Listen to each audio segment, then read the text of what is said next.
नमस्कार, आप स्वराज पोस्ट देख रहे हैं और मैं हूं आपके साथ अभिनव कुमार। हमारी मौजूदगी दिल्ली में है और आज दिल्ली में कांग्रेस की एक बड़ी बैठक होने वाली है। जी हां, ये कांग्रेस बिहार की मौजूदा राजनीति पर भी चर्चा होगी और बिहार में आने वाले विधानसभा चुनाव के मद्देनजर ये बैठक रखा गया। इस बैठक में कांग्रेस के वर्तमान राष्ट्रीय अध्यक्ष मल्लिकार्जुन खड़गे, नेता प्रतिपक्ष राहुल गांधी, केसी वेणुगोपाल और बिहार कांग्रेस के अध्यक्ष राजेश राम, बिहार कांग्रेस के प्रभारी अल्लाह और तमाम कांग्रेस के सीनियर नेता इसमें शामिल होंगे। और इसमें आगामी बिहार विधानसभा चुनाव के मद्देनजर इसमें बहुत सारी फैसले भी लिए जाएंगे। जिस तरीके से महागठबंधन को एकजुट किया जाए, एकजुटता से चुनाव लड़ा जाए, बिहार में किस तरीके से कांग्रेस का परफॉर्मेंस रहेगा आने वाले दिनों में, ये तमाम मुद्दों पे बातचीत होगी। और खासतौर पे सीट शेयरिंग को भी लेकर आज चर्चा होने की संभावना है, क्योंकि कहा जा रहा है कि जिस तरीके से पिछली बार कांग्रेस को जो सीट मिला उसमें कहा गया कि कांग्रेस को जीतने वाली कुछ सीटें नहीं दी गई थी, लेकिन इस बार इस पे भी चर्चा हो सकती है। जहां पे कांग्रेस का बेहतर परफॉर्मेंस नहीं रहा, उस सीट पे भी मंथन होगा कि पिछली विधानसभा चुनाव में किस प्रकार से कांग्रेस का बेहतर परफॉर्मेंस नहीं रहा। आने वाले जितने भी सीट होंगे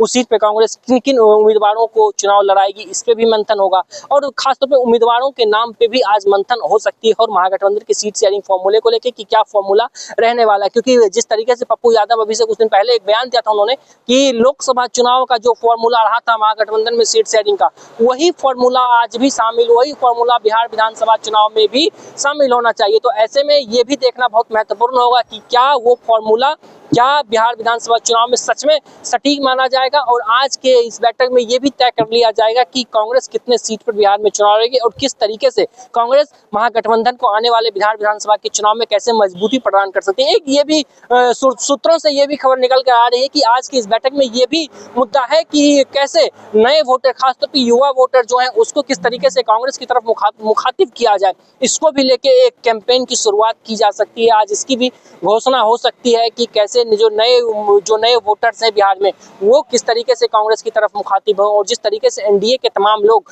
बार बार इस बात का आरोप लगाते हैं कि महागठबंधन एकजुट नहीं है, ऐसे दौर में आज कांग्रेस की ये बैठक इस बात की भी पुष्टि करेगी कि नहीं, महागठबंधन सच में एकजुट है। और महागठबंधन की एकजुटता पे जो लगातार बार बार सवाल उठते हैं उस सवाल को भी सिरे से खारिज करने का प्रयास है। अब देखना है कि आज जब ये बैठक होगी, इस बैठक में सीट शेयरिंग का फॉर्मूला क्या तय किया जाता है। क्या सीट शेयरिंग का फॉर्मूला पिछली बिहार विधानसभा चुनाव के मद्देनजर ही वही सीट शेयरिंग का फॉर्मूला रखा जाता है या सीट शेयरिंग के फॉर्मूले में कुछ बदलाव किया जाता है, ये भी देखना बहुत महत्वपूर्ण है। और आज कांग्रेस की ये बैठक बिहार में कांग्रेस देश भर में बिहार कांग्रेस की छवि को बेहतर बनाने के लिए भी ये बैठक मद्देनजर, इसलिए इस बैठक में राहुल गांधी भी शामिल होंगे। जब इस बैठक में राहुल गांधी शामिल होंगे तो बिहार कांग्रेस की छवि को पूरे देश में बेहतर बनाने का भी प्रयास किया जाएगा।